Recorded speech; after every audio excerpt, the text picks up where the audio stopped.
Buenas tardes, es una enorme satisfacción para mí estar hoy aquí en la inauguración de la 20ª edición de las Jornadas de Historia de Ceuta. Y lo primero que quiero decir es, dar la enhorabuena y la felicitación en este aniversario al Instituto de Estudios Ceutíes, especialmente a su sección de Historia, en la consecución pues de esta 20ª edición que se hizo pronto, ¿no? Ahí de fondo, hace un momento, en la pantalla principal ha aparecido pues el cartel de aquellas primeras jornadas del año 97, nada más y nada menos. Como la mayoría de ustedes pues saben, yo soy profesor de historia y recuerdo con mucho cariño aquellas jornadas pues a las que asistí, año tras año, ¿no? Entonces, era un poco más joven, también tenía menos follones familiares, no menos complicaciones, y era más sencillo pues no perderme ni una sola de aquellas jornadas, ¿no? Viendo incluso la foto de las murallas reales, del lienzo de la muralla portuguesa, comentábamos aquí entre bromas que por aquel entonces no sabíamos ni siquiera que estaba la puerta califal escondida dentro, ¿no?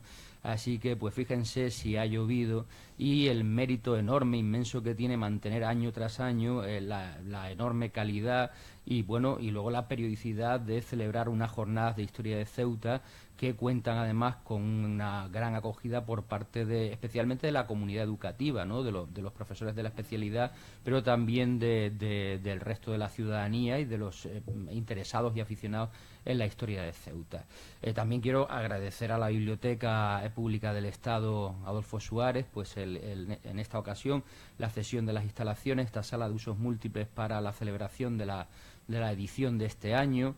Ya digo, recuerdo perfectamente aquellas primeras en el salón de actos de que entonces era Caja Madrid todavía, ¿no? Y de ese salón de actos se ha pasado por otras ubicaciones, como el salón de actos del Palacio Autonómico, del Ayuntamiento, y en esta ocasión las vamos a celebrar aquí, además en una temática donde se entremezclan la historia propiamente dicha y la memoria, nada más y nada menos que la transición política en nuestra ciudad y en nuestro entorno, pues que buena parte de los aquí presentes hemos vivido con mayor o menor intensidad, dependiendo de la edad, ¿no?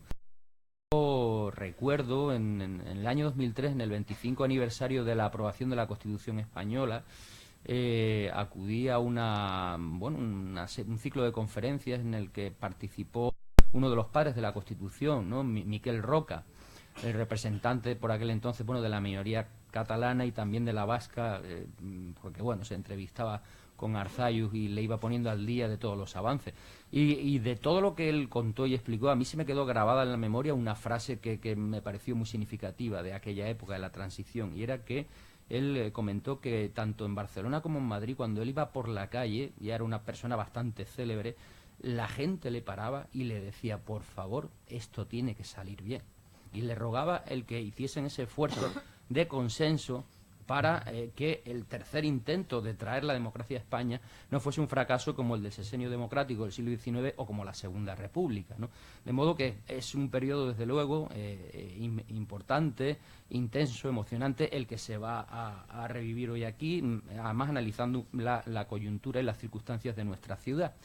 Y yo no me quiero extender más porque tienen que tomar la palabra, por supuesto, la directora del Instituto de Estudios Ceutíes y también de la biblioteca, que son quienes presentarán a los ponentes de esta edición. Muchas gracias por la atención.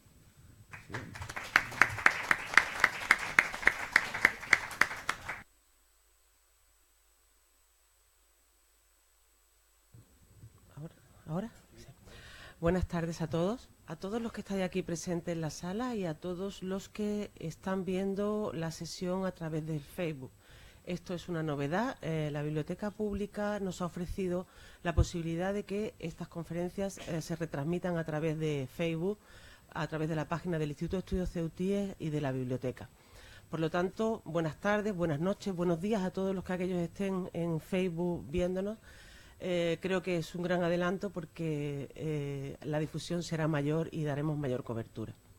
Agradecerle al personal de la biblioteca y especialmente a Antonio Campoamor, que está ahora a los mandos de esta emisión, y a todos los representantes de la tele la acogida que siempre tienen para nosotros. 20 años, como el tango, 20 años que año tras año hemos ido desgranando episodios de la historia de Ceuta. 20 años que yo creo que se merecen un aplauso especial para el público que ha ido viniendo año tras año a la jornada. Algunos han venido a todas y desde luego es de agradecer. A muchos se les echa también de menos. 20 años a los que hay que agradecer también a los ponentes que han venido año tras año sin cobrar nunca ninguna remuneración por parte del Instituto, a hablarnos de su investigación, de sus pensamientos, de su concepto, de cualquier etapa de la historia y de los avances que iban haciendo. Y no solamente a hablarnos de ello, que parece que es más fácil o que cuesta menos trabajo, sino también a comprometerse después a redactar unas palabras para que queden las actas, que creo que sean... Bueno, todo el mundo sabe que el Instituto tiene una gran afición a la edición, porque siempre ha considerado que los libros son lo que van a quedar después para que los que vienen detrás puedan estudiar la ciudad. Y creo que contamos ya con 20 actas. Va a ser esta la 20ª tomo de las actas de la historia de la ciudad, en diferentes formatos. Algunos han tenido que salir en CD, pero siempre al final hemos conseguido el papel que siempre agrada más a la hora de leer. Y agradecimientos, desde luego, a la Ciudad Autónoma de Ceuta. Yo ya no... Sí, ya era Ciudad Autónoma de Ceuta, no era ayuntamiento 96, todavía. Sí, llegamos a ser ayuntamiento. Claro, era 95, sí. A los consejeros de Cultura, a los presidentes del Instituto de Estudios Ceutíes, que nos han permitido siempre organizar estas jornadas con mayor o menor economía, pero siempre la hemos podido organizar y siempre sin interferir ni en el tema que hemos tratado ni en las personas que hemos traído. Sin preguntar si las personas venían de la península, eran españoles, marroquíes, franceses, ingleses, o si tenían un currículum u otro. Simplemente han confiado en la sección de Historia del Instituto de Estudios Ceutíes y nos han dado la fuerza para ir poco a poco haciendo esta tarea. Y nada más, ahora vamos a empezar la jornada número 20. La verdad que es un tema que cuando lo propusimos nos resultó un poco chocante porque muchos, yo creo que casi todos los que estábamos allí, hemos vivido personalmente la vivencia de la transición, ¿no? La transición, a todo el que la ha vivido, no le ha quedado como algo que no fuera de su recuerdo, ¿no? Yo creo que a todo el mundo que tú le preguntes qué hacías el día del golpe de Estado, todo el mundo sabe dónde estaba, qué estaba cenando y qué iba a comer ese día, ¿no? Es una vivencia muy fuerte para todos. Sin embargo, hoy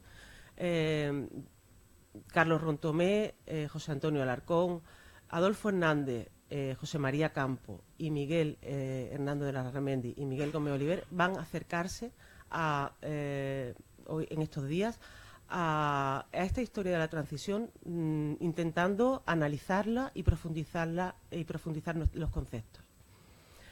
Nada más, agradecer especialmente a Miguel, a los dos, Miguel, que han venido desde fuera, esperar que hayan tenido un buen viaje y que la estancia en la ciudad sea agradable. Desde luego, buen tiempo habéis traído, podéis disfrutar de una vuelta agradable por la ciudad. Pues le voy a dar la palabra a José Antonio, que va a presentar ahora en las actas. Sí, muy buenas tardes. En primer lugar, quisiera agradecer a todos los miembros de la sección de Historia el trabajo, el esfuerzo que han dedicado para que estas jornadas puedan ser realidad. A todos los compañeros de la sección, el decano, en este caso en mi persona, presenta el trabajo, que es un trabajo colectivo, ¿no? Y por lo tanto, ese primer agradecimiento a todos los miembros que durante estos meses hemos trabajado para hacer posibles estas vigésimas jornadas de Historia de Ceuta y además las actas de las anteriores, etcétera, ¿no? En ese sentido, pues nuestro agradecimiento. También quisiera, en este año tan especial, cumplimos 20 años, pues homenajear, alabar la tarea, la labor de quien durante casi la mayor parte de esos años, Rocío lleva las dos últimas jornadas, 2 años de directora, Simón Chamorro, que además nos acompaña, el magnífico trabajo que hizo en el Instituto, sigue siendo miembro de su Junta Rectora y ahí me gustaría reconocer ese trabajo. Gracias al trabajo también de compañeros de la sección de Ciencias, han sido posibles las jornadas de Historia, ¿no?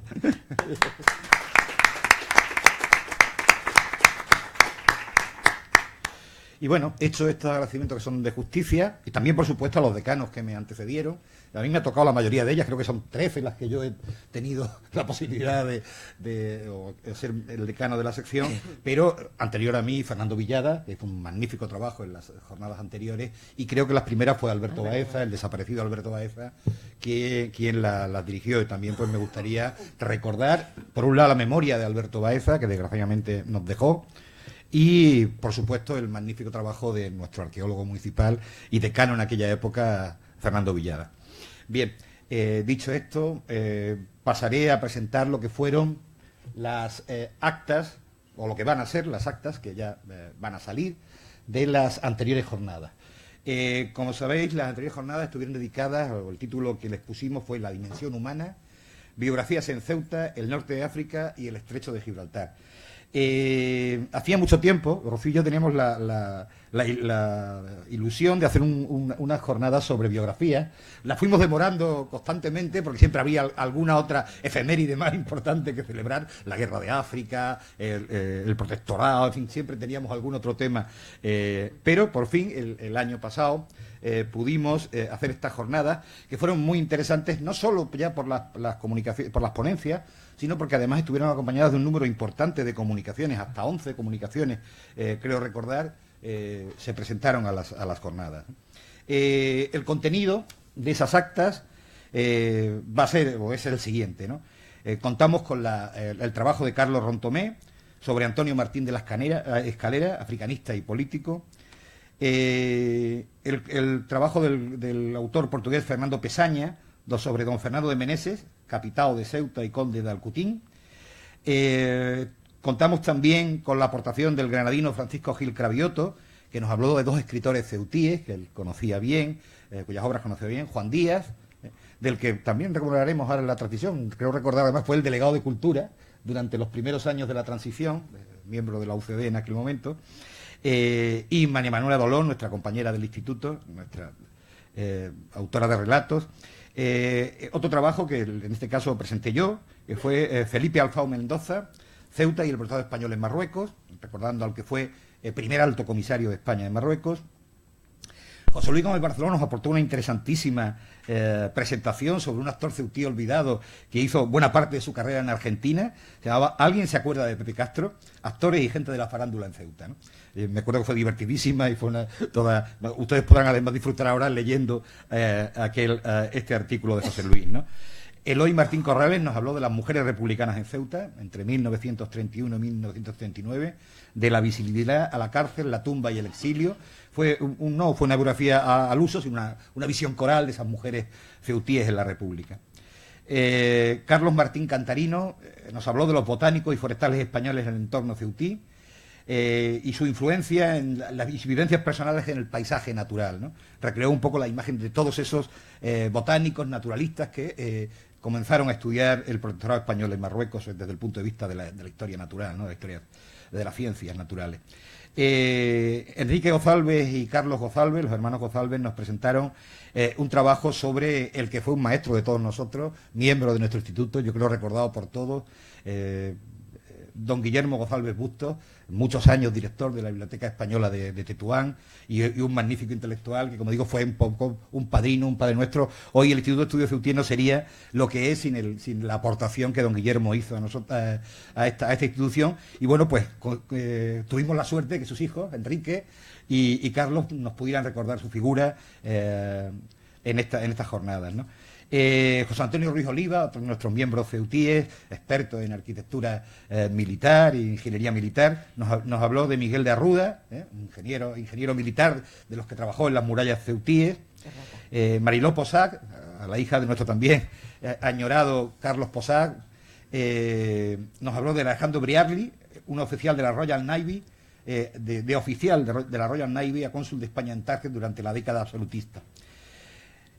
Belén Abad nos habló de la figura de Mariano Bertucci. Recordar que estábamos en la antesala de la gran exposición Bertucci que hoy tenemos en la ciudad, que va a estar 4 años con nosotros, y también pues nos parecía de interés pues recordar la figura de don Mariano, y fue a través del trabajo de Belén Abad. Y luego una serie de comunicaciones como algunas magníficas, como la primera, que además creo que vas a convertir el libro ya del Instituto, ¿no, Rocío? Está a punto el de Enrique Facio.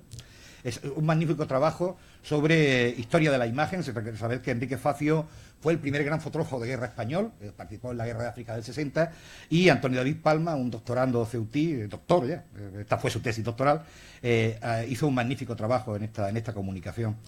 El profesor tetuaní Mohamed Bilal nos habló de Carlos Quirós Rodríguez, sobre un experto en el derecho musulmán, que publicó en la ciudad de Ceuta.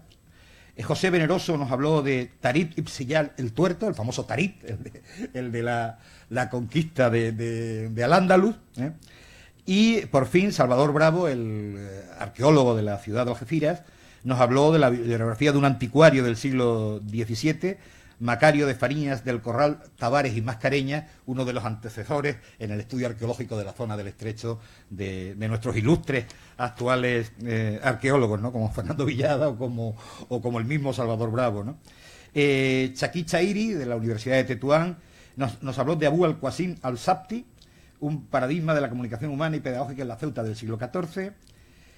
María Jesús Poza nos habló de dos obispos de la diócesis de Ceuta, Antonio Ibáñez de la Riva y Tomás Crespo de Agüero. Ahmed Ubaili nos habló de la vida y obra de Itzamín.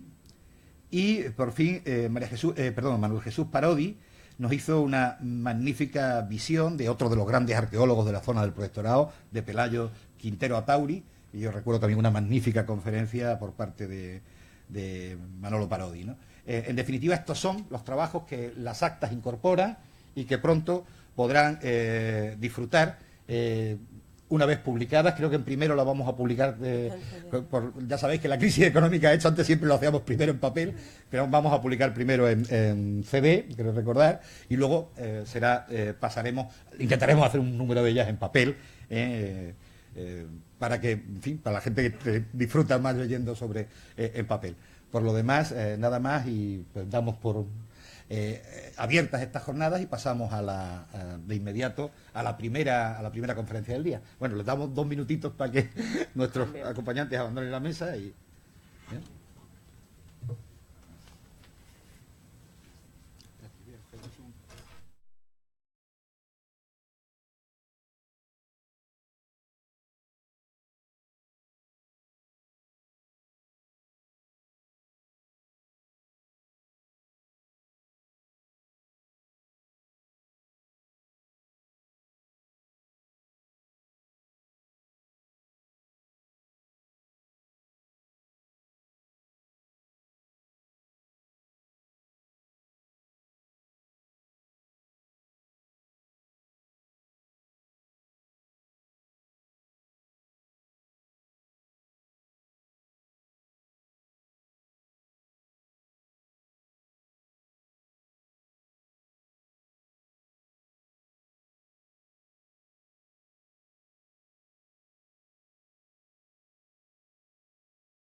Iniciamos la primera sesión de la jornada.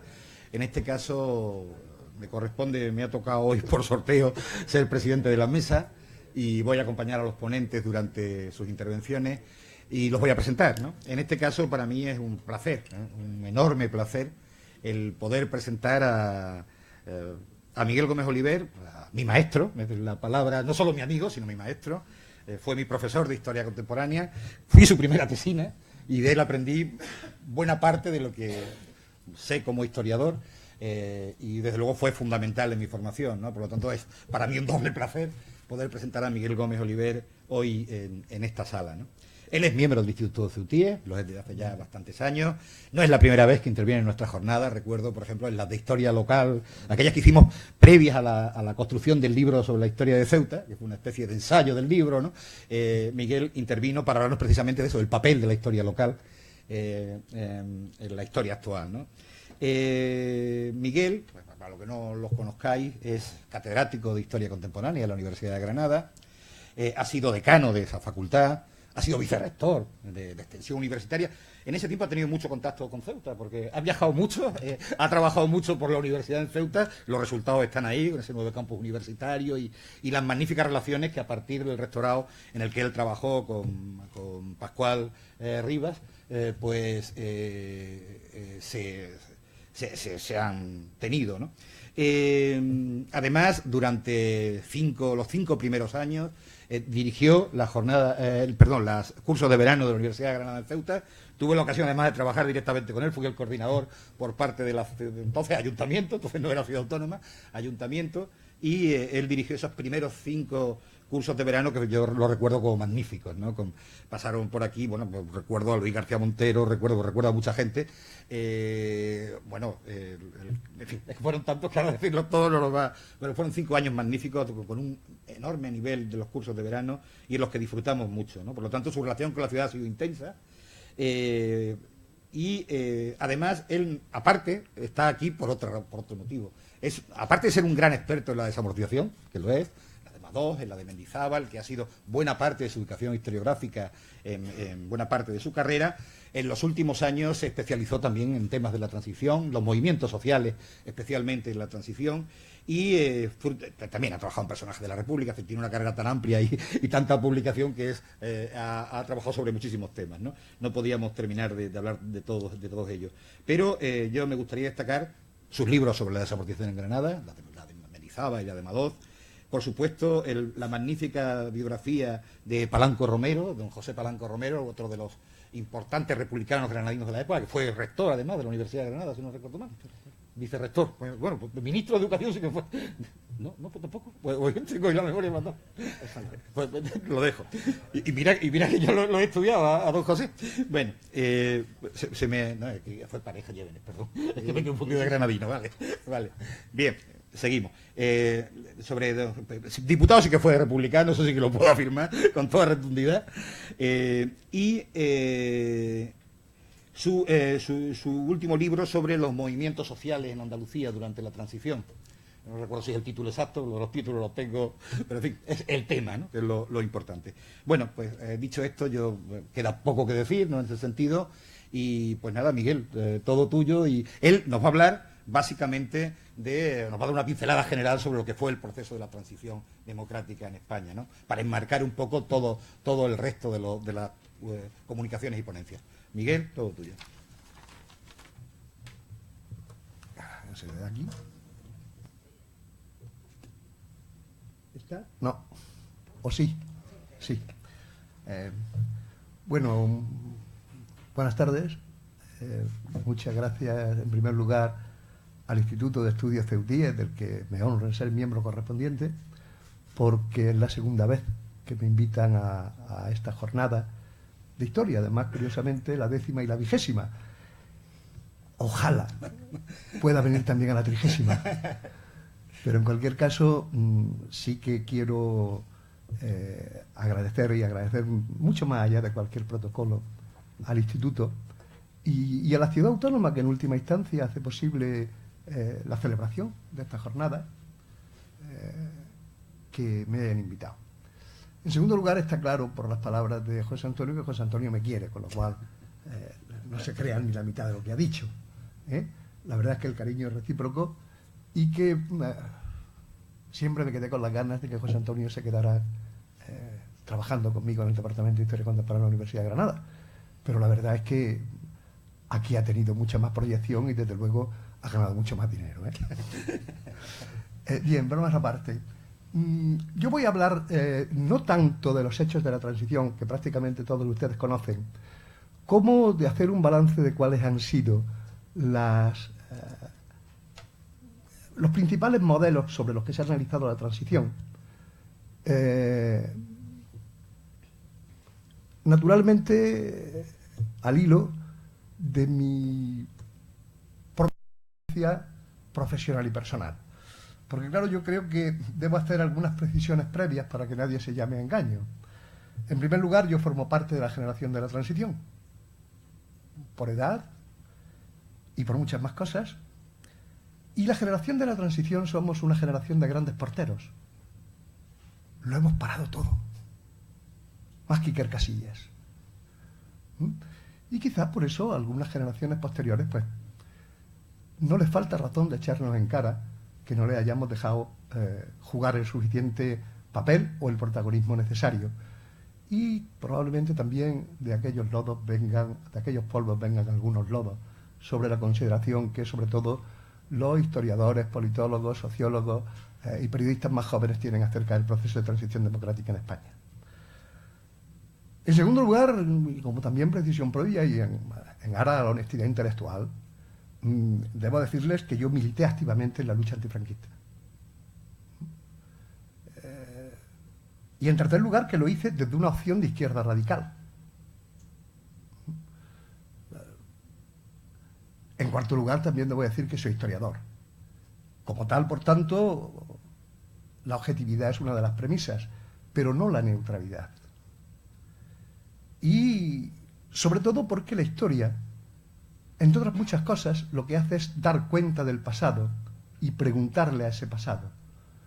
Pero las preguntas se hacen desde el presente, no se hacen desde ningún otro sitio. Y eso es lo que yo voy a tratar de hacer esta tarde aquí con ustedes.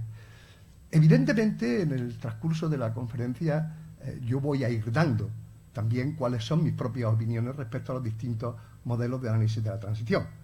Fácil será colegirlas, pero en cualquier caso, si luego quieren ustedes, yo se las aclaro con toda tranquilidad. Bien, los modelos dominantes del análisis sobre la transición política a la democracia o sobre la transición democrática básicamente han sido, con matices, y por tanto podríamos decir que muchos más, pero básicamente han sido cuatro modelos. Uno, el análisis y la línea de quienes han venido entendiendo el tránsito y sobre todo su final, porque esta es la cuarta precisión previa, que no es una precisión, sino la constatación de un resultado innegable. La transición condujo a la democracia. Y quien diga otra cosa sencillamente miente. Otra cosa será que estemos más o menos conformes con el alcance, los límites y la profundidad de la democracia. Pero que la transición condujo a la democracia, eso es innegable. ¿Por qué quién lo está negando? Y segundo, que esa democracia a la que se llegó, digan lo que digan los apologetas de diversos signos, supuso una clara ruptura jurídico-política con la dictadura. El de la legalidad que decía Torcuato Fernández Miranda no dejó de ser un artificio. Porque de la dictadura franquista no puede salir una constitución que reconoce derechos, libertades, un Estado social de derecho, etcétera, etcétera, etcétera. Por tanto, yo quiero que esas cosas queden muy claras desde el principio para, uno, que todos sepan quién es el que les habla, y segundo, para que nadie se llame a engaño, porque al mismo tiempo también voy a hacer toda una serie de críticas a lo que supuso el proceso de transición a la democracia. Decíamos que los análisis estaban en primer lugar el enfoque de quien ha venido entendiendo la transición como determinada por la existencia de una estructura social mucho más compleja que, por supuesto, la de los años 30, formada en la última década del franquismo, los años 60-70, en las que destaca la existencia de ya entonces un amplio colchón de clases medias, portadores de un sistema de valores que podríamos decir que era alérgico a cualquier tipo de extremismo, y plenamente receptivo, también hay que reconocerlo eso, a la oferta programática del llamado centrismo político que emitieron Adolfo Suárez y la Unión de Centro Democrático. Eran unos estratos sociales intermedios que eran lo suficientemente numerosos, densos, complejos, como para romper la polarización ideológica de los años 30, que nacieron con la modernización económica de los años 60, en una coyuntura internacional, desde el punto de vista económico, favorable,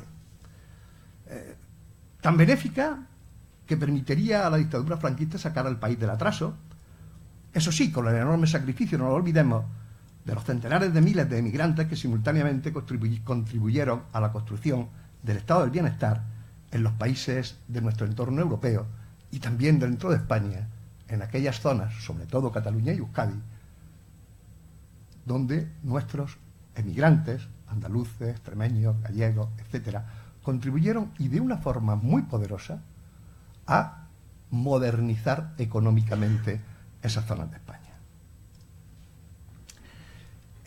Si se dan cuenta, estoy hablando de que es una línea que insiste mucho en lo que podríamos denominar un estructuralismo economicista, que sería explicativo del cambio pacífico a la democracia en España,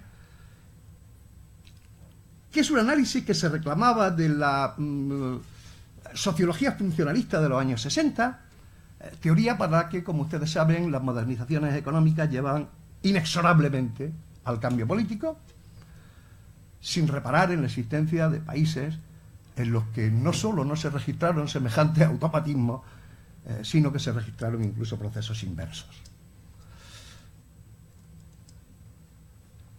En cualquier caso, ese elemento de existencia de capas medias, de modernización económica, solamente le quedaba eliminar la anomalía, o en sus propios términos disfunción, que representaba el régimen de la dictadura de Franco. Un régimen que había logrado zafarse de continuar siendo asimilado tanto a los fascismos como a los totalitarismos, que en los primeros años 60, merced, entre otros, al profesor Juan Lin, se transformó en un sistema autoritario de pluralismo limitado, presuntamente, pero que es un planteamiento que lo que significa fundamentalmente es que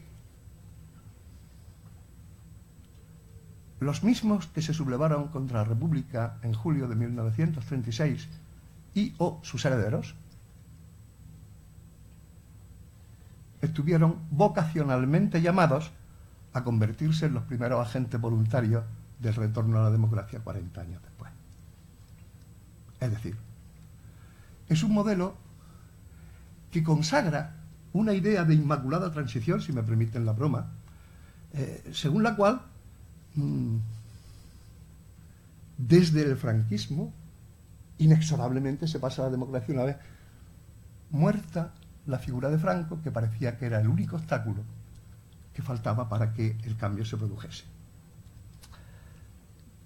Claro, a mí me parece que esta es una lectura del cambio político asociado a un determinismo económico, yo creo que bastante anacrónico y un tanto grueso, hecho básicamente desde arriba, puesto que es una corriente que subraya la importancia y el papel que jugaron determinadas personas, cuanto mayor rango, tanto mejor, y que, pues una cosa como muy propia, por ejemplo, del empirismo británico, del empirismo biográfico británico, y una visión que justificaría, pues, que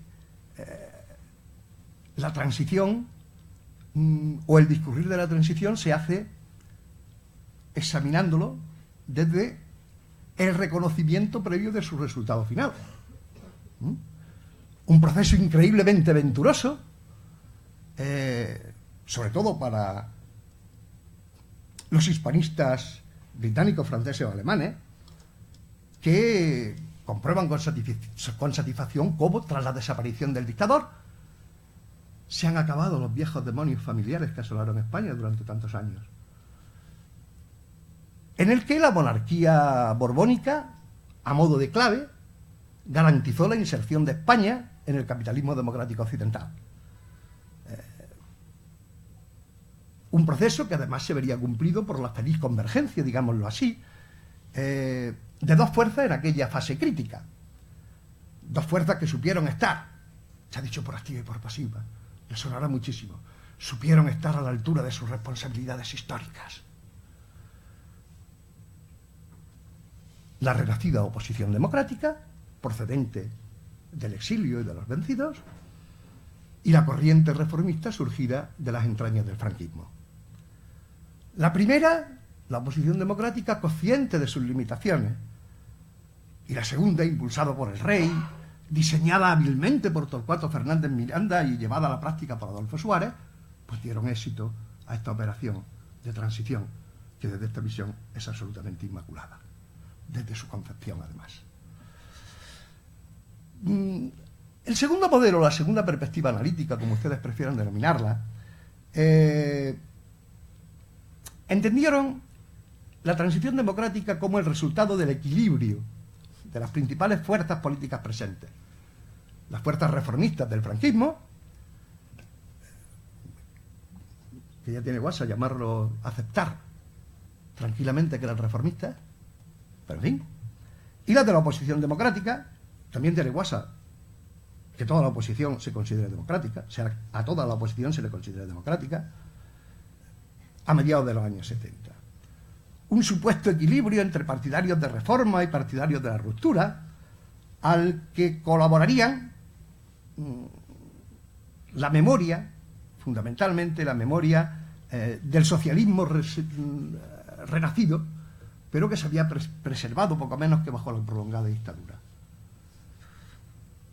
Este planteamiento yo creo que contemplaría el cambio a la democracia como el fruto de la salida a la superficie de una dinámica tensionada, plasmada en la estrategia reformista de impulsar el cambio desde arriba, en respuesta a la dinámica rupturista planteada por la oposición al régimen de Franco, dando lugar a la inevitable apertura del proceso de negociación, bajo el telón de fondo del recuerdo de la guerra civil y de la fortísima crisis económica. No lo olvidemos, no olvidemos que el miedo jugó un papel importante en el proceso de transición democrática, el miedo a no revivir lo que había ocurrido durante la guerra civil, algo que se palpaba en la calle además, y que finalmente concluiría con la negación conjunta del pasado y el compromiso entre las partes, finalmente plasmado en el consenso constitucional.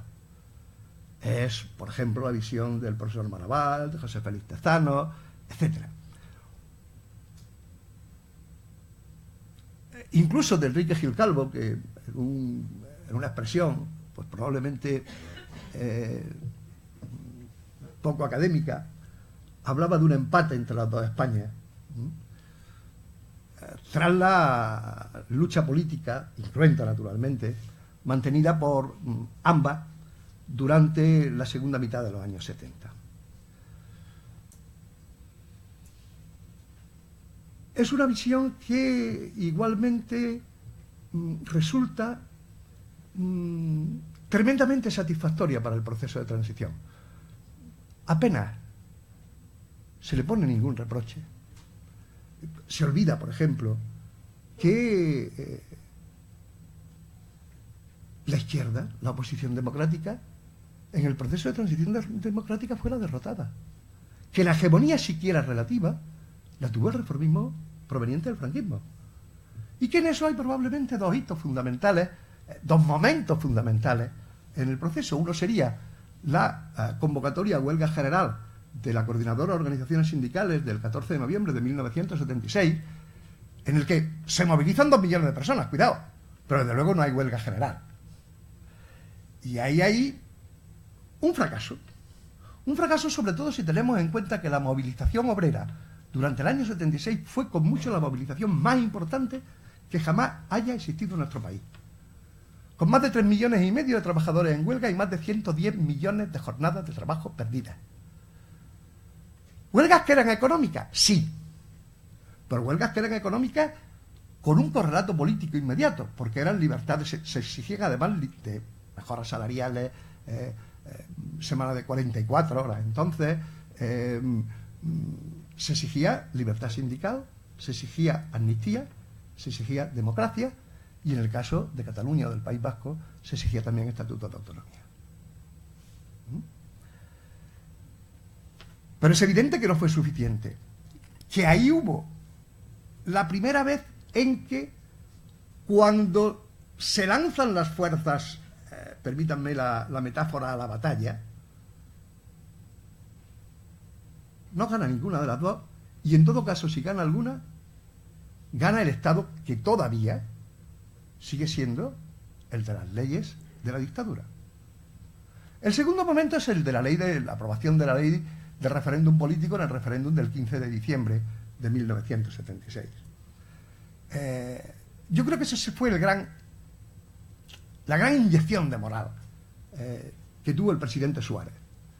Porque él plantea una ley que, si ustedes la recuerdan, es enormemente simple. Enormemente simple, entre otras cosas, porque tuvo que pasar por el filtro de las Cortes franquistas, que no se hicieron en el harakiri, sino que fueron convencidas fundamentalmente por Fraga, de que recién fundada, como estaba recién fundada, Alianza Popular, ellos serían, digamos, los dueños del centro.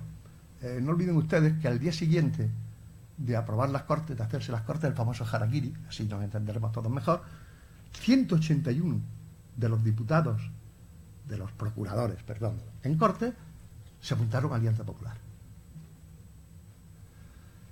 Pero lo que es evidente es que la oposición, entonces unida no unida todavía, con la existencia de la Junta Democrática y de la Plataforma de Convergencia Democrática, pidieron la abstención al referéndum, algo que muy poca gente entendió, que fue imposible, por otra parte, explicar porque los medios de comunicación tampoco lo permitieron, pero el resultado fue que votó más del 77% de los españoles y que el 94% dijo sí a la ley de reforma política. Y eso indudablemente fue un éxito para el presidente Suárez, que a partir de ese momento se vio enormemente reforzado. Y a partir de ese momento es cuando va a poder negociar desde una posición de fuerza, desde una posición de hegemonía relativa, con la oposición, que es una oposición en ese momento debilitada y políticamente derrotada. Y que, a pesar de que se una la Junta Democrática y la Plataforma de Convergencia Democrática en la famosa Plata Junta no fortificó la unidad de la oposición democrática, no fortificó, no fortaleció la movilización social que en ese momento existía y que no eran solo los trabajadores, que era también el movimiento ciudadano, que era también el movimiento estudiantil, que era también el movimiento feminista, por una sola razón y por una sencilla razón. Porque, y ahí sí jugó el Partido Socialista Obrero Español un papel de embridamiento de las movilizaciones, diciendo las movilizaciones no las van a encabezar ni a convocar los movimientos sociales, sino que las va a convocar la Plataforma de Convergencia Democrática.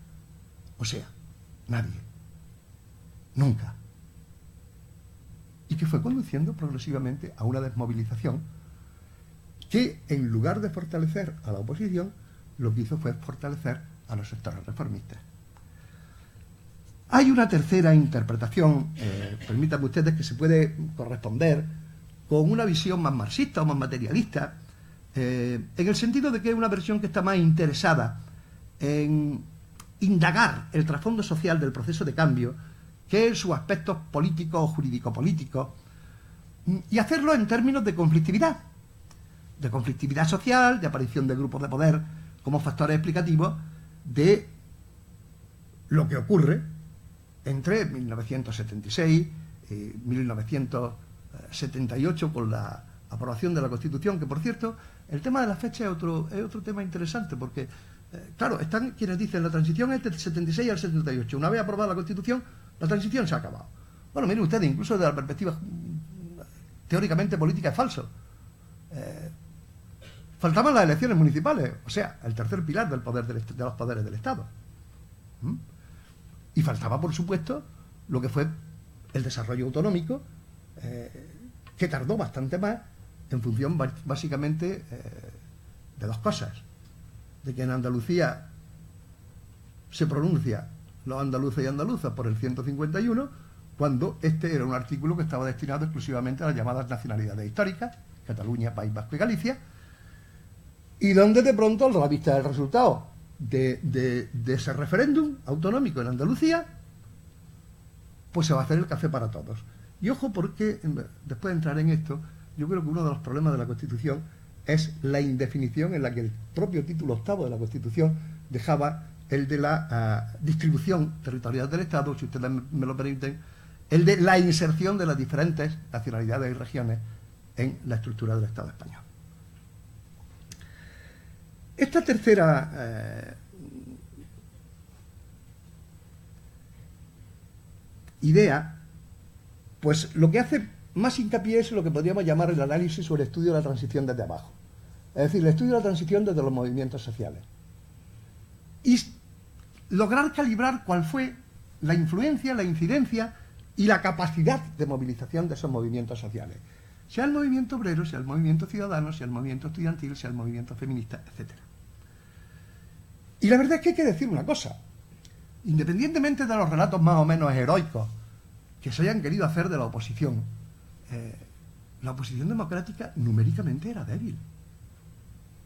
Pudo haber 3 millones de obreros, efectivamente lo hubo, movilizados en el año 76. La mayor parte eran movilizaciones que, aunque llevaran un correlato y una coletilla de carácter político, eran fundamentalmente movilizaciones de carácter económico y de carácter laboral. En la oposición, si activamente militaban en toda España 200.000 personas, muchas son. En 1974-75, el Partido Socialista Obrero Español Renovado tenía en el interior de España 2.000 militantes.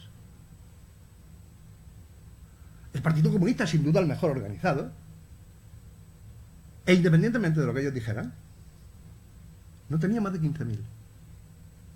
El conjunto de la izquierda radical o izquierda revolucionaria estaba también en torno a los 2.000, 2.500 de todos los grupos o grupúsculos. Eso es lo que había. Si hablamos de los partidos demócratas cristianos y sobre todo de aquel sector de izquierda democrática encabezado por Ruiz Jiménez, o de los partidos socialdemócratas, por ejemplo, encabezado por Fernández Ordóñez y tal, bueno, pues eso era grupos de cuadros, no eran partidos de masa, entre otras cosas por una razón, porque como eran ilegales la gente no se atrevía a afiliarse, porque afiliarse podía suponer la cárcel, porque afiliarse podía suponer y suponía la represión, y porque el miedo actuaba de una forma muy poderosa en el conjunto de la sociedad española. Miren ustedes, esto es así. Y si a pesar de ello esos movimientos sociales fueron capaces de influir, y de influir para que, independientemente de las negociaciones que posteriormente hicieron las cúpulas de los partidos, se llegara a la democracia en España, pues miren ustedes, aquello fue un éxito de los movimientos sociales. Serían los ángulos ciegos de la democracia española, como algún autor ha llamado. O los elementos que pusieron fin a la dictadura, como dijo otro autor, en este caso otros dos autores, Nicolás Sartorius y Alberto Sabio. Una tesis que también además enmarca la transición española en un contexto internacional, que las otras dos visiones no lo han hecho. Y es el contexto internacional de la Guerra Fría. Todavía. Es un proceso político controlado por las potencias occidentales, destinada a garantizar la monarquía, la permanencia de su vinculación, no a la OTAN, porque todavía no nos habían dejado ni siquiera solicitar el ingreso, pero sí al frente atlántico, al frente occidental, desde el que estábamos, desde los tratados de amistad y cooperación hispano-norteamericanos de 1953. Un proceso en el que el protagonismo va a corresponder fundamentalmente a Estados Unidos y a la República Federal Alemana, especialmente a través de su ayuda al Partido Socialista Obrero Español, al fortalecimiento de la UGT, también como un medio para poder neutralizar al PC y a comisiones obreras que no respondían a esos parámetros de influencia occidental. Y en tercer lugar, no lo olvidemos, la Revolución de los Claveles de abril de 1974 en Portugal, que de alguna manera es el espejo, en este caso cóncavo, de lo que podía ocurrir en España. Evidentemente, ni punto de comparación. La Revolución de los Claveles lleva a cabo un sector muy importante de las Fuerzas Armadas portuguesas, el movimiento de las Fuerzas Armadas, que se insurrecciona, es verdad que sin disparar ni un solo tiro, pero que se insurrecciona contra la legalidad vigente. Nada que pensar con el caso del ejército español, todos cuyos mandos, de teniente coronel en adelante, coroneles, generales, y sobre todo si tenemos en cuenta el papel de los coroneles, que en la división orgánica de las Fuerzas Armadas españolas, los coroneles mandaban los regimientos y eran los que tenían el mando directo en tropas. Todos ellos habían combatido en la Guerra Civil Española en el bando de los militares sublevados. Y una gran parte de los oficiales del ejército español, por qué no decirlo, que ya no habían vivido aquellos años de guerra, sin embargo habían sido educados en los valores del régimen del 18 de julio. Yo recuerdo que comentado antes José Antonio, que yo dirigí los 5 primeros años los cursos de verano de Ceuta. En el primer año, pues a mí se me ocurrió nada más y nada menos que hacer un curso dedicado justamente a analizar el papel del ejército durante la Segunda República y el franquismo. Y tampoco se me ocurrió otra cosa que traerme, bueno, eso sí, eran los 2 mejores historiadores militares con los que en aquel momento contaba el país, a Fernando Fernández Basterreche y a Gabriel Cardona, que había sido miembro de la UMD. Bueno, pues en aquellos días y en ese curso, al que vinieron oficiales de la guarnición ceutí, pues recuerdo que luego después nos llevaron a dar un paseo y a visitar el Museo de la Legión. Y bueno, pues aquel, yo creo que teniente en aquel momento, pues hablaba entusiásticamente, y además yo lo entendía, aunque ustedes puedan creer que no. Hablaba con entusiasmo de la figura del caudillo. Cuando, pues miren ustedes, las investigaciones han demostrado que precisamente Franco no trató bien al ejército, ni desde el punto de vista material, ni desde el punto de vista de los sueldos, ni desde el punto de vista de la modernización armamentística, ni desde el punto de vista de la formación teórica. Pero así era. Y desde luego ese ejército español pues formaba parte justamente de aquellos sectores que o veían con hostilidad o con preocupación el proceso de transición a la democracia. Empezando por la legalización o no del Partido Comunista de España, que se saldó, recuerden ustedes, con la división de, aunque luego efectivamente solo fue una, de los 3 ministros militares en aquel momento, a excepción, naturalmente, del general Gutiérrez Mellado, que era vicepresidente del gobierno. O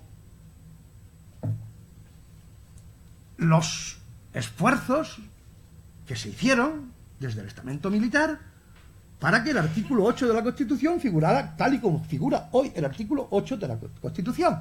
Es decir, constitucionalizando la misión de las Fuerzas Armadas, no solo como garantes de la independencia de la patria, sino también de su unidad. 26 de septiembre de 2017. Artículo 8 de la Constitución. ¿Bien? ¿Por qué? Porque el propio tema del título 8 de la Constitución, del tema de la constitución del Estado autonómico, les producía una seria preocupación, cuando menos, en la medida en que consideraban que eso podía significar la ruptura de la sagrada unidad de la patria. Y esto era así, quiero decir, no, esto no hay que ser ni de izquierda ni de derecha. Esta es una constatación histórica, sin más.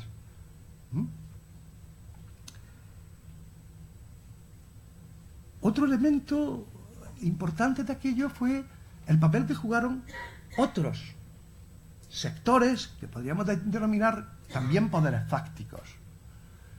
Uno de los déficits, desde mi punto de vista al menos, y no por el tema de las leyes de amnistía, cuidado, sino el cómo se hace, es que aquí no se tocó ni un pelo a ningún aparato del Estado franquista.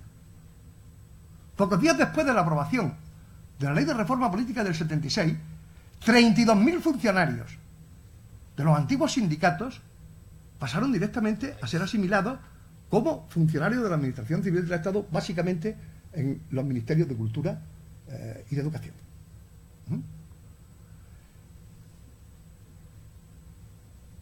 En el tema de la judicatura, pues absolutamente no hubo el más mínimo intento de depurar toda una serie de responsabilidades de jueces que eran y habían hecho su carrera fundamentalmente por ser franquistas, incluso por haber compartido en la fila de los militares sublevados. Miren ustedes, esto era así, aunque existiera también jueces para la democracia. Pero primaron los intereses corporativos, que es a lo que me quiero referir. Bueno, y no digamos nada de los aparatos policiales, donde incluso hemos tenido ocasión de ver el sarcasmo de que algunos de los comisarios de la Brigada Político-Social se convirtieron en jefes de la lucha antiterrorista. Es decir, son elementos que no podemos despreciar, ¿eh? Si queremos entender las circunstancias en las que se llevó a cabo la transición, la debilidad relativa y la hegemonía, por tanto, relativa de los herederos de la dictadura y la debilidad relativa de la oposición democrática, a pesar de la movilización de los movimientos sociales. Incluso miren ustedes, en los resultados de las primeras elecciones, y ya sé que estoy pasando de un tema a otro, pero vienen al hilo. En los resultados de las elecciones, de las primeras elecciones democráticas del 15 de junio de 1977, con los resultados que todos ustedes conocen, que yo no voy a repetir, pero sí hay una cuestión muy curiosa. Si hacemos el cómputo de votos totales, que adquieren lo que podríamos decir el centro-derecha y el centro-izquierda o la izquierda, nos vamos a encontrar que hay 7,8 millones de votos a favor del centro-derecha, 8,7 millones a favor del centro-izquierda o de la izquierda, que había renunciado a cualquier tipo de candidatura unitaria de carácter de ruptura constituyente porque no le había interesado a las cúpulas de los partidos políticos, digámoslo así. ¿Eso significa traición de la izquierda? Yo creo que no significa traición de la izquierda, que lo único que significa es una debilidad innata de la izquierda, que fue buscando un lugar al sol de la naciente democracia y fue incapaz de traducir políticamente la fuerza que le había dado la movilización social. Hay finalmente una cuarta versión, un cuarto análisis de la transición, que además es el que está más de moda actualmente, como ustedes podrán comprobar incluso en los periódicos y en las tertulias. Es la idea del régimen del 78. A mí les debo decir que la expresión régimen del 78 sencillamente me duele y me parece injusta. Porque yo sé que quienes están diciendo régimen del 78 están hablando del régimen en el sentido que hablábamos del régimen franquista. Y sencillamente no lo tolero, no lo acepto porque es mentira. Pero bueno, en cualquier caso, es un análisis que comienza a ser relevante más o menos desde los años 2006-2007, que tienen que ver con una nueva generación de historiadores, de politólogos, de sociólogos, que tienen que ver con el impacto de la más impresionante crisis política, económica y social que ha sufrido este país desde la transición a la democracia, la crisis que empieza a abrirse en 2007, aquella que Zapatero ni siquiera se atrevía a denominarla como tal, y un sistema político que perciben corrompido y corrupto. Y entonces la idea va a ser muy fácil. Transición igual a transacción igual a traición. Estos serían los tres elementos de la ecuación que manejan quienes están hablando de esto. Y bajo la idea de que hay que empezar de nuevo. Que hay que empezar de nuevo en una suerte de adanismo que evidentemente tiene que ver precisamente con la edad de muchos de quienes han estado y quienes están trabajando en este asunto. No así de Gregorio Morán, que es un hombre del 47, pero sí en buena medida de Juan Carlos Monedero, que es del 63, tenía 14 años en el 77, con lo cual no había podido luchar mucho, que digamos, de Silva, que es del 76, o de Rodríguez Lázaro. Y es un cierto adanismo que se corresponde además con los nuevos liderazgos políticos, miren ustedes. Pedro Sánchez en el PSOE, Albert Rivera en Ciudadanos, Iglesias, Errejón en Podemos o Alberto Garzón en Izquierda Unida. Alguien que generacionalmente dice no tengo nada que ver con la generación de la transición.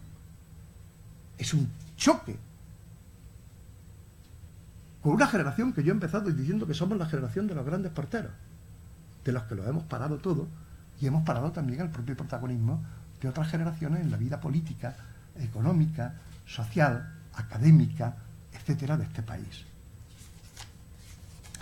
De modo que por ahí van los cuatro modelos básicamente de análisis de la transición. Es verdad que de todo esto han quedado, yo creo, que dos cuestiones que voy a pasar a analizar ahora ya sí con bastante más brevedad. Lo que podríamos decir que es la visión hegemónica de la transición y hablar de los límites de esa visión hegemónica de la transición y de los límites reales que la transición tuvo. Por cierto, acabo de aludir a esa cuarta visión del régimen del 78.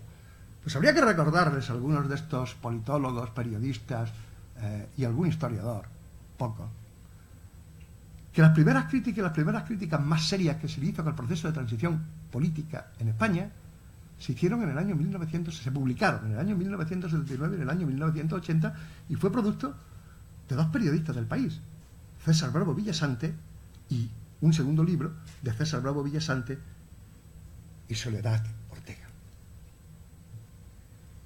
que claramente fueron directos a aquello que acabó siendo falseado del propio consenso constitucional. Léanlo, porque merece la pena que lo vean. Precisamente porque sí que hubo críticas tempranas a ese modelo de inmaculada transición desde gente de la propia generación de los hombres y de las mujeres de la transición. Bien, ¿cuál es el modelo hegemónico? El modelo hegemónico es aquel que nos dice que la transición fue un proceso pacífico, que la transición fue, desde luego, un proceso iniciado desde arriba y desarrollado en un clima de pacto entre las élites. Una transición que además completaría el proceso de modernización y liberalización que había tenido lugar en España desde la última década y media del franquismo. Una transición pactada una vez paralizadas las movilizaciones sociales y, por tanto, el protagonismo colectivo. En sexto lugar, una transición marcada por las potencias occidentales. Y en séptimo lugar, una oposición que, en virtud de la reconciliación de los españoles y la amnistía, parte del olvido y del silencio.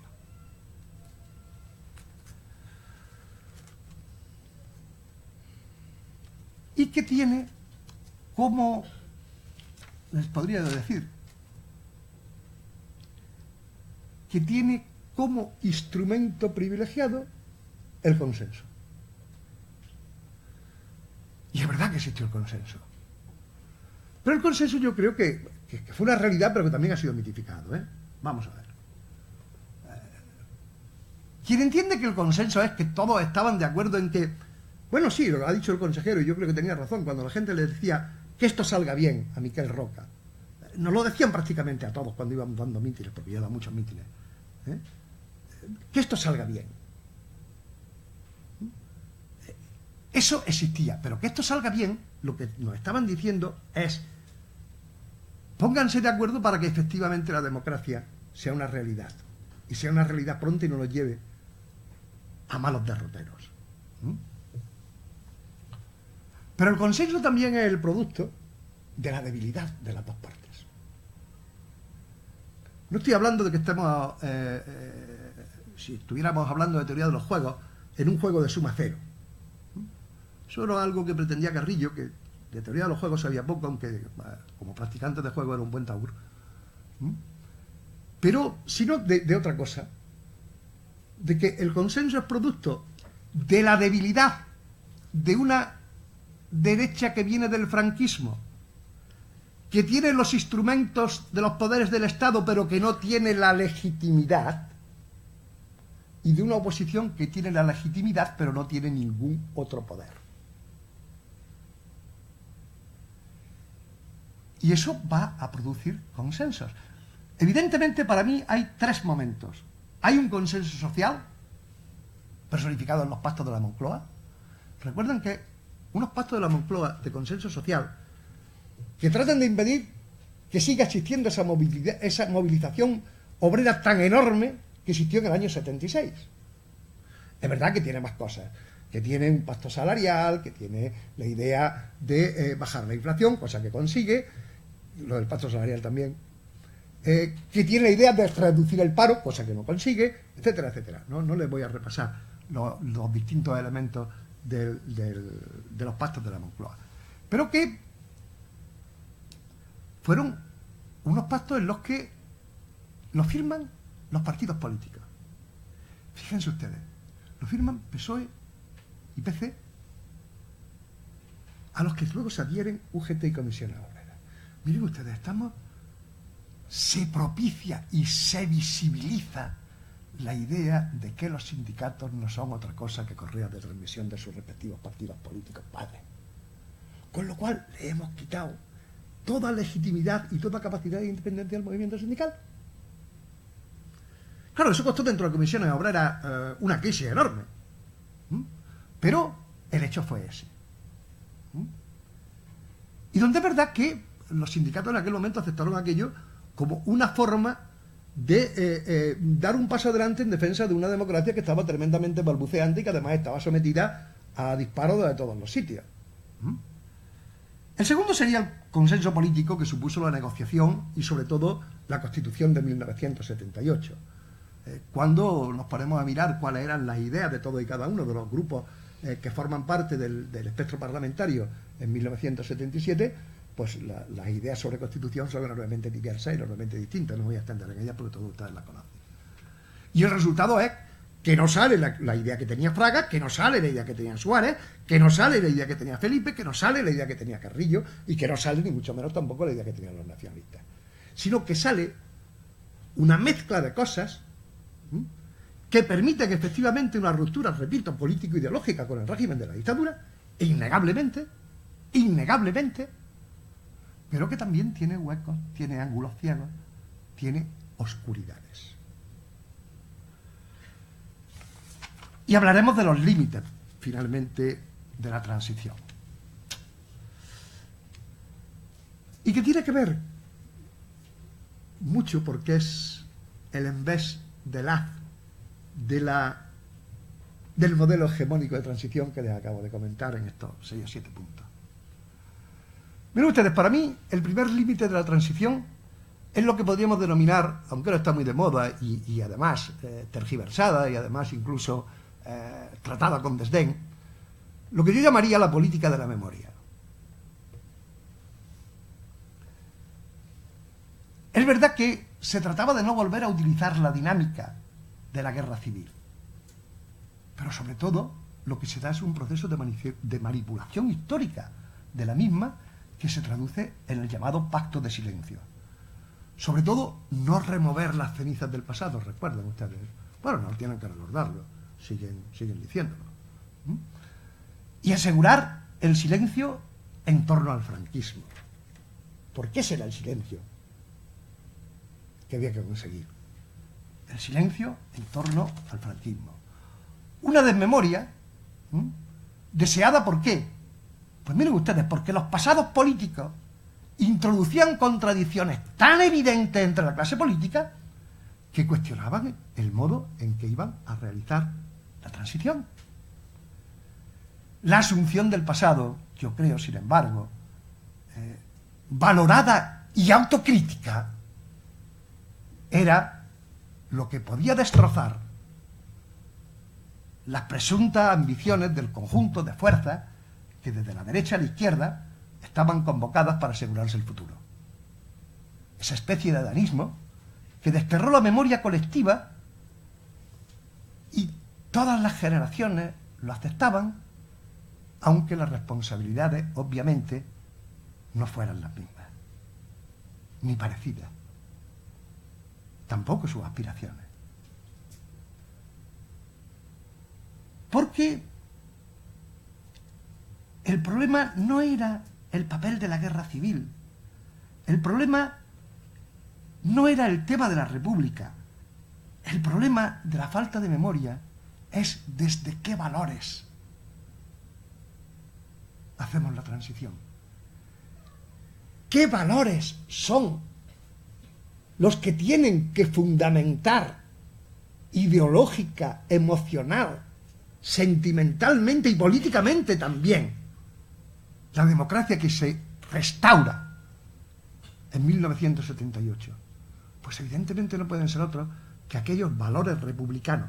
No hablo de conseguir la república o de hacer la república, sino aquellos valores republicanos en la medida en que fueron los que constituyeron la primera gran experiencia, el primer gran intento de democratizar y modernizar España en los años 30. Y nada más que de eso se trataba. Pero no se quiso hacer porque la cancelación de los pasados fue instrumentalizada. Y fue instrumentalizada en función de la reconciliación, que es un gran concepto y que yo comparto, pero que significaba también conservar la memoria de los vencedores. Esto era así, esto fue así. Ustedes lo saben. Un segundo límite es la pervivencia de toda una serie de instituciones creadas en el franquismo. Miren ustedes, empezando por la monarquía, La monarquía, las administraciones públicas, la justicia, las fuerzas armadas, las fuerzas de orden público y seguridad, etcétera, que se mantuvieron intocadas. Y repito que no hablo de que la oposición renunciara a la república y aceptar la monarquía fuera una traición, sino que seguramente no fue otra cosa que la aceptación de una realidad. Pero una cosa es eso y otra cosa es renunciar a los valores republicanos. ¿Qué distinto? ¿Qué distinto? Y el límite de que no se tocaran a ninguna de estas instituciones, pues también nos ha traído toda una serie de problemas, de fallos, de disfuncionalidades, digámoslo en su lenguaje, de las instituciones democráticas que, por mor de la Constitución de 1978, también ellos representan. Porque es evidente que el Poder Judicial es un poder democrático, constitucional, no así la Administración de Justicia. Claro. Por poner un ejemplo, podría seguir con más. El tercer límite es la idea de que hay que olvidar la violencia política. Pero ojo, la violencia política que tuvo lugar durante la transición. La transición fue pacífica en el sentido de que evidentemente no hubo ninguna guerra civil ni nada que se le pareciera. Pero miren ustedes, cuando tú insistes en que la transición fue un proceso político pacífico, estás negando que hubo violencia y que existió la violencia. La transición costó 596 muertos. Y miles de heridos. Víctimas del terrorismo de ETA, del terrorismo del Graspo, del terrorismo del pistolerismo fascista, del terrorismo, de las órdenes que determinados mandos de las fuerzas de orden público dieron a sus subordinados, pero que produjeron 596 muertes. Solo quiero recordar dos de Andalucía que nos pillan aquí al lado.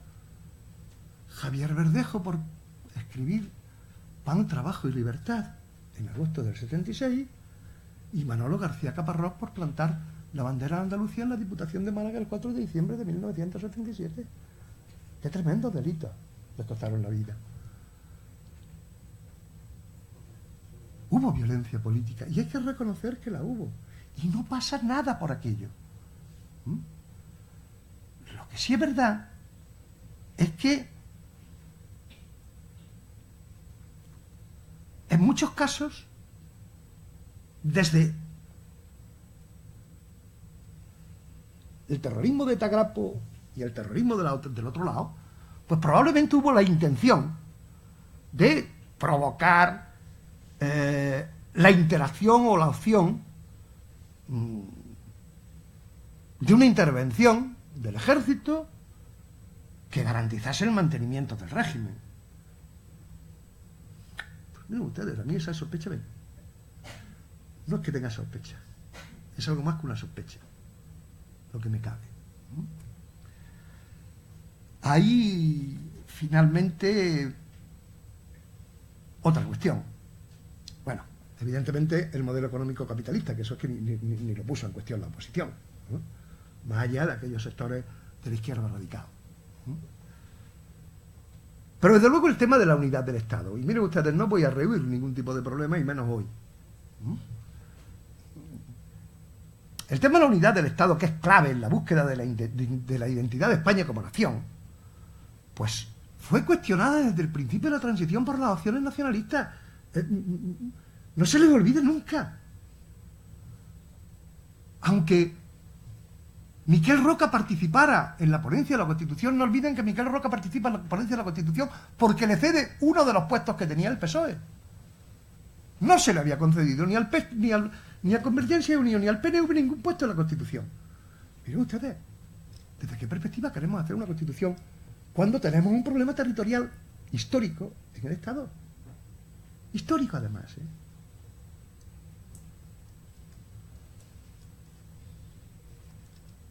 Claro, evidentemente, la Constitución va a rechazar cualquier alternativa de separación, autodeterminación, etcétera. Claro, bien, pero el problema no es ese.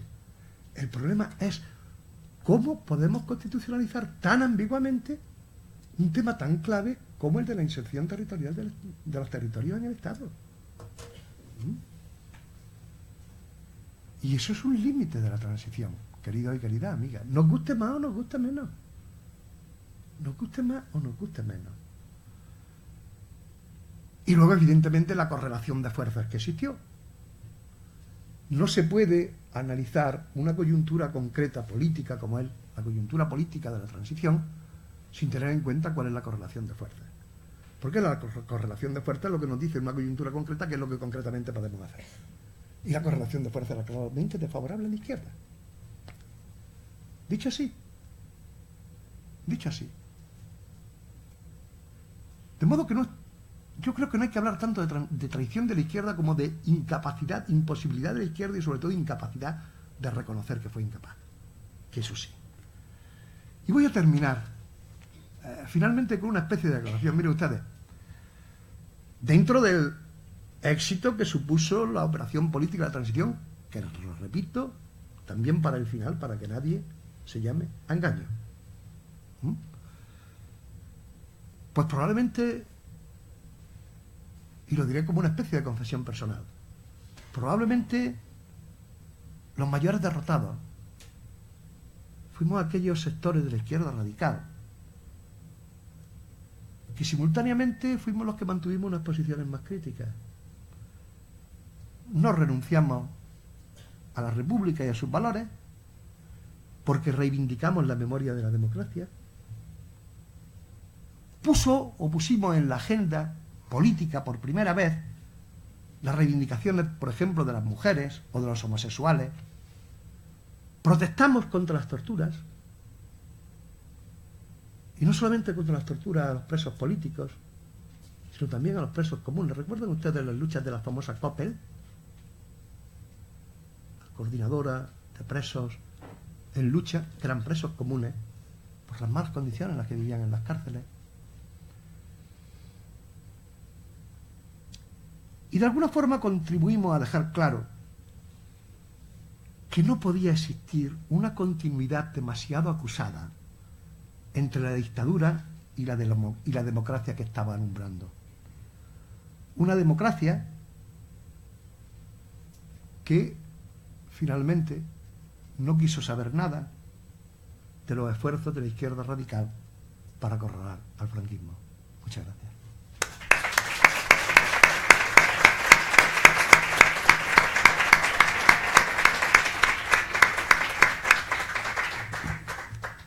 Bueno, tenemos unos minutos para el debate, preguntas, quien quiera intervenir. Tenemos al ponente dispuesto a contestar cualquier cuestión que le quieran plantear.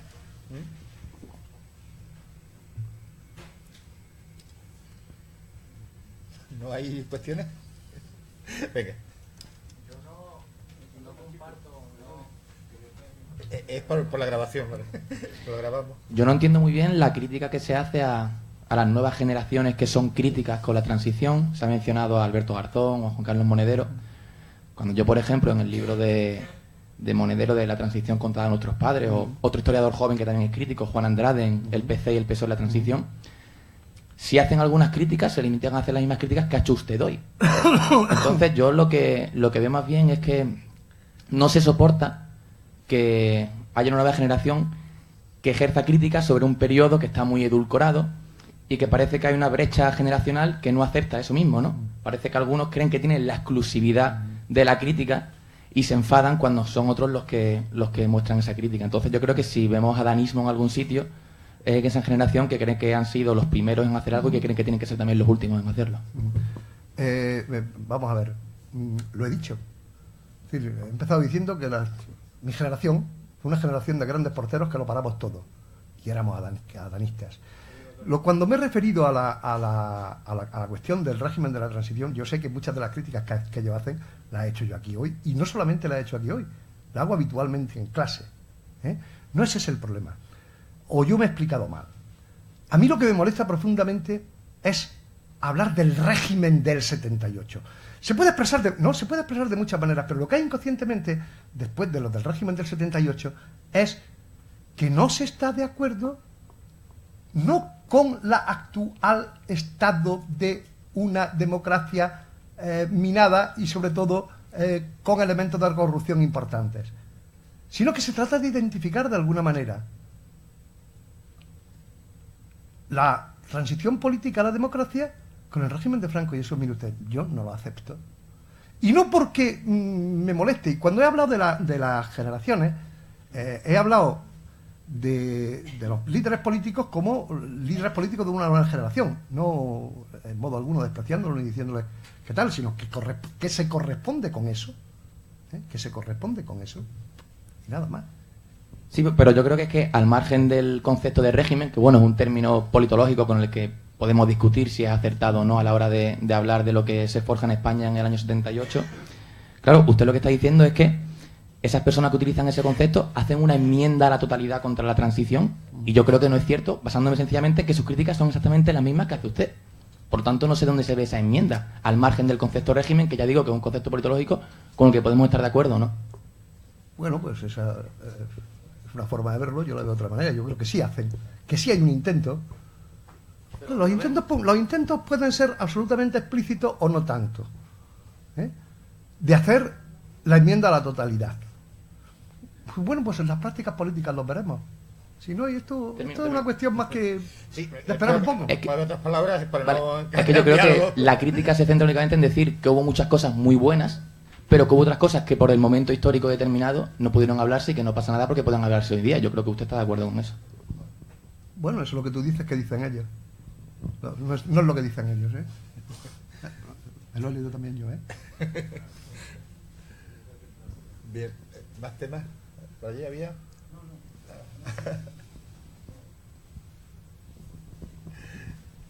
Adolfo. Creo que está abierto, ¿no? Se me oye. Bueno, valoro muy positivamente la exposición que nos ha hecho, porque realmente es muy complejo sistematizar una época y un periodo tan complicado donde brotan, digamos, de una manera, en muchos casos que estaban subterráneas y estaban organizadas, pero otras espontáneas. Es difícil, pero es verdad que la transición, que nosotros la definimos como transición precisamente porque se produce pacíficamente el paso de un régimen dictatorial a un régimen democrático, no implicó una ruptura. La ruptura perdió, evidentemente, todo lo que fue el conflicto en aquel momento, tanto ideológico como tanto, digamos, institucional. Sí, en parte sí. Pero lo esencial de aquel momento era que la fragilidad que tenía, o sea, porque todo en la exposición conduce a ese elemento que después vemos, que no fue ni mucho menos pacífico, sino que aquello era un sinvivir. No sabíamos qué iba a pasar de un día a otro, porque evidentemente todo estaba muy frágil y de un momento a otro podía caer del lado que realmente era el más fuerte, que era el que todavía todo el poder franquista estaba institucionalizado. Pero pensemos que no hay en ese partido ningún equipo que gane por goleada, pero sin embargo se produce esa confluencia en la que todos ganan. Todos ganan porque al final la transición es un éxito porque se consigue un régimen democrático. Y hablando de fases en una transición, yo creo que hay que distinguir claramente lo que es esa fase institucional, donde prácticamente todo el mundo coincide en periodificar la transición española, pero hay una transición política que viene después de la institucional que no se suele hablar de ella y que se incluye la falta de valores, la que no había una nueva clase élite política que pudiera desempeñar todo lo que era la nueva institución democrática. Todo eso requiere tiempo y requiere muchas cosas, y fue desarrollando. No hablamos ya del título octavo, que ya hablaré yo mañana, porque efectivamente ahí la situación no es una situación, es que no se cierra la Constitución ahí. Por eso hablamos de proceso estatuyente, porque se sigue discutiendo la Constitución durante muchos años después, ¿no?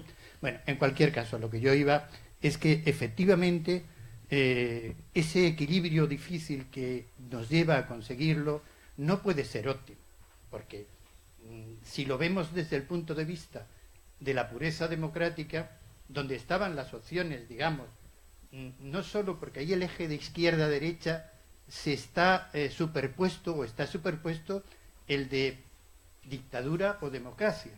Es decir, que confluimos en un lado y en otro de una manera que no dejan de una forma clara lo que es el espectro político, sino que todo se va confluyendo a unas soluciones que digamos que son las más útiles. Es el resultado. Evidentemente podemos hacer todos los análisis que queramos, valorando una serie de cosas, pero es verdad que se pasa de la dictadura a la democracia y que se pasa de una manera que, siendo cruenta y siendo peligrosa, sin embargo consigue después una estabilidad democrática. No la consigue en el 78 al final, porque tenemos el golpe de Estado del 81 y tenemos que hasta el 82, en que cambia realmente una fuerza política, como el acceso del socialismo, no sabíamos si iba a haber cambio en el sistema. Todo esto para señalar nuevamente cómo ha empezado. Es tan complejo todo que sistematizarlo de verdad tiene un gran valor y nos ayuda a explicarnos mejor todo lo que pasó. Una segunda intervención que quiero hacer con este tema del régimen del 78. Yo creo que no estamos en un debate de clarificar la situación. Creo que es un artificio ideológico que va lanzado contra el propio sistema político. Y hablar de entrar en que si tiene razón o no tiene razón no es cuestión, es una provocación, sin más. Sí, bueno, muchas gracias por la parte que me toca respecto a la intervención. Y bueno, hay una cosa que es evidente y que es indiscutible. El resultado fue el que fue y el que usted dice. Eso empezó diciéndolo yo también, claro. Analizar el porqué, esa es la labor de los historiadores. Y es lo que he tratado modestamente de hacer en la medida de mis posibilidades y, naturalmente, de mi manera de analizar las cosas. Bien, ¿hay alguna pregunta más? Cerramos turno, alguna más, porque después tenemos el descanso. Sí, eso ya lo he visto. Cerramos con esta última pregunta. Vale, ahora lo digo. Hola, bueno, soy Antonio Zambrano. Al hilo un poco del tema, en España hay 11 constituciones. La última, la del 78, parece que es la que más estabilidad ha dado. Curiosamente, en el mismo periodo ha habido más sistemas educativos que en ese periodo. De la ley Moyano a 1975 ha habido un sistema educativo y de ahí aquí ha habido 4. Constituciones ha habido una. A mí me gustaría que aclarara, porque sí he visto todo lo que usted ha hablado, me gustaría que en términos generales diera 4 pinceladas a qué constitución tendríamos que haber hecho, porque hablaba usted que la transición no acabó en el 78, que acabó posteriormente con las elecciones. Bueno, parece ser que todavía no ha acabado, por lo que estamos viendo. ¿Qué 4 cosas habría que haber hecho que no se hicieron? Concreta. Vamos a ver, evidentemente la Constitución que en vigor, en pleno vigor, más ha durado, puede estar a punto de ser la del 78, no olvidemos la del 76. Un poquito más. La del 76 hasta el 93 duró 46 años. Más, sí. Pero bueno, independientemente de eso, claro, el problema del constitucionalismo español es que el constitucionalismo español siempre ha tenido un problema, Excepto en este último caso, el del 78, que siempre las constituciones fueron constituciones de partidos. Y que las constituciones se vieron como la manera de adecuar el sistema político a los intereses de un grupo determinado. Dentro, pues entre moderados y progresistas no cree usted que había mucha diferencia. Pero bueno, desde luego los intereses económicos y sociales que representaban uno y otro eran diferentes. Cuando digo que que la Constitución no está cerrada y que por lo visto, y que se podían haber hecho otras cosas, pues mire usted, el título octavo, el título de la autonomía es un título que se quedó sin cerrar. Bueno, pues tendrían que haber, supongo yo, creo yo, tendrían que haber negociado más, mejor y menos, probablemente menos en secreto, y ver cómo se cerraba ese título octavo. O muchas veces no es tanto lo que dice la lectura de los artículos de la Constitución, como luego los desarrollos que se han dado. Es decir, claro, porque el título octavo te dice claramente, aquí hay unos artículos 151, aquí hay un artículo 143. Cuando eso se rompe con el referéndum autonómico andaluz, lo único que se le ocurre al ministro de la Administración Territorial es decir café para todos. El café para todos, de entrada, indica que una cosa que la propia Constitución decía, y es que, a pesar de todo, nos guste o no, hay dos vías y dos techos competenciales para la autonomía, la del artículo 151 con competencias totales, competencias exclusivas, etcétera, la del 143, la llamada vía lenta, con muchas menos competencias, etcétera, etcétera. Al final, en muy pocos años, han sido todas iguales. Con lo cual tenemos 17 sistemas de educación, 17 tribunales superiores de justicia, 17 sistemas sanitarios. Llega un momento en que eso es algo que está mal cerrado, nos guste o no. Una segunda cuestión, que yo creo que también se pudo. Otra cosa es que hubiera voluntad de hacerlo y fuerza para hacerlo. Mire usted, cuando la Constitución establece en el artículo 8 las funciones de las Fuerzas Armadas, es de las pocas constituciones en el mundo que hablan de eso. Y nada menos que en el título primero de la Constitución está consagrando una cosa muy fuerte. Yo creo que no era necesario, miren ustedes, no era necesario. Hay un tercer elemento que tiene que ver con la llamada laicidad o no laicidad. Es verdad que nunca hubo una constitución laica en España, ni siquiera la de la Segunda República. La Segunda República fue aconfesional, pero no laica. Sí. Léase usted la Constitución de la Segunda República y verá. Por eso cayó la Segunda República. Bueno, ojalá que fuera por eso. Quiero decir, no fue un terremoto producido desde los cielos, sino una sublevación militar. Ese es un elemento que se podía haber resuelto sin la propia presión de la Iglesia de que dentro de la Constitución figurase la opción de la religión católica como la religión de la inmensa mayoría de los españoles, que puede ser un hecho sociológico, pero no tiene por qué ser constitucionalizado, ni constitucionalizable. La cuarta cuestión, desde mi punto de vista, probablemente esa no se pudo hacer nunca. Dar por sentada la monarquía. Pero esa no se pudo hacer nunca, ya se lo digo yo. Bien, pues vamos a dar paso al descanso. Os recordamos que como hay un descanso más o menos amplio, a las 8 en punto, como está prevista la conferencia de Miguel Hernando de Larramendi, empezamos con un tema de mucho interés, un tema que además nos afectó muy directamente, que son las relaciones hispano-marroquíes en el momento de la transición, donde Ceuta y Melilla juegan un papel clave. Os esperamos a partir de las 8. Y todo lo que supone el estado de vida.